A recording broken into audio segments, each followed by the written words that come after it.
हाय friends वणक्कम welcome to Roshni kitchen नाम इनके என்ன செய்ய போறோம்னா கேசரி செய்ய போறோம் அதுக்கு தேவையான பொருட்கள் ரவை 1 டம்ளர் பால் 1 டம்ளர்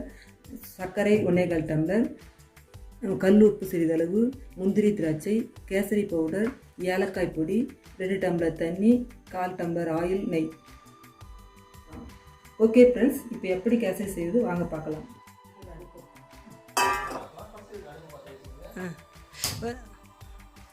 ஓகே ஃப்ரெண்ட்ஸ் இப்போ கேசரி செய்வது எப்படி பார்க்கலாம் வாங்க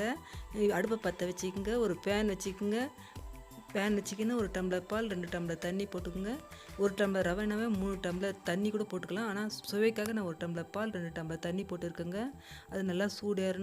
சூடேறி பொங்கின பின்னாடி தான் ரவையை போடணும் அதுக்கு முன்னாடி ரவை போட்டோம்னா கட்டி பிடிச்சிக்கும் இப்போ பொங்குது பாருங்கள் ரவையை கொட்டி நல்லா கிளறுங்க கட்டி இல்லாமல் அடி பிடிக்காமல் கிளறுங்க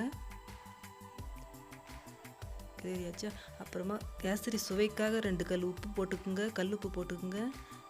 கேசரினாவே கலர் இருக்கணுங்க அதுக்காக கலர் பவுடர் போட்டிருக்கேன் கேசரி கலர் போட்டுருக்குங்க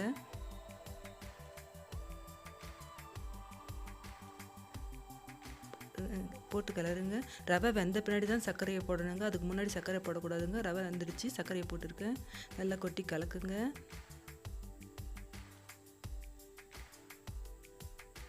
கட்டி இல்லாமல் வரணுங்க அடி பிடிக்கக்கூடாது கேசரினாவே வாசனைக்காக நான் ஏலக்காய் பொடி போட்டிருக்கேங்க எசன்ஸ் கூட போடலாம் ஆனால் ஏலக்காய் பொடி தான் போட்டிருக்கேன் போட்டு நல்லா கலக்குங்க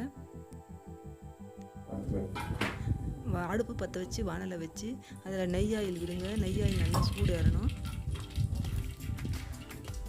சூடு ஏறினதும் முந்திரி திராட்சை போடுங்க அது பொன்னிறமாக வறுபடணுங்க பொன்னிறமாக வந்துட்டு அடுப்பை அணைச்சிட்டு அது கேசரியில் எடுத்து கொட்டிக்குங்க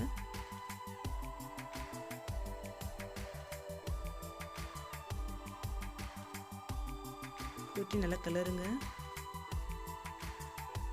கட்டி இல்லாமல் கிளறிக்குங்க இப்போ கேசரி ரெடி ஆயிடுச்சுங்க பார்க்கவே நல்லா இருக்குங்க அந்த கேசரி